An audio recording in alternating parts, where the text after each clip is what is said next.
I'm not seeing a lot of discussion on this, and I kind of can't get the thoughts out of my brain.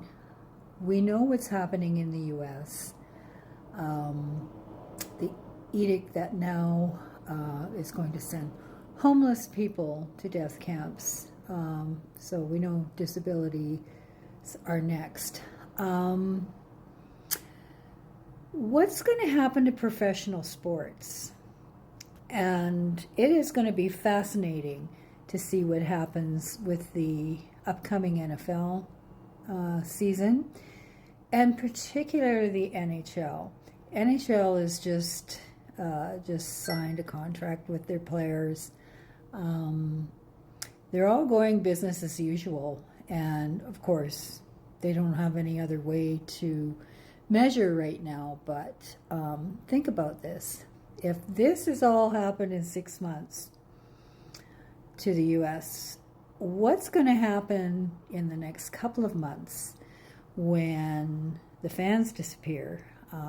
They're not going to be, particularly come September, they're not going to be able to afford ticket prices. They're not going to be able to afford to go to games.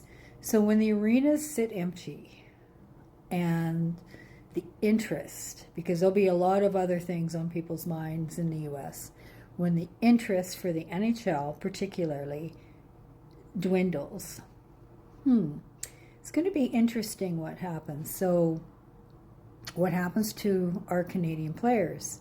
Do they come back, or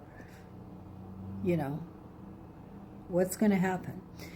So it's just kind of, I don't know, food for thought. I wonder what you think. I can't stop thinking about it because it's inevitable. If you can't afford to put food on your table and you don't have a job anymore, because Canadians, they're affecting your economy by not buying your shit or traveling there. So if you don't have a job anymore, there's not that money that's going back into the community. So what happens to pro sports?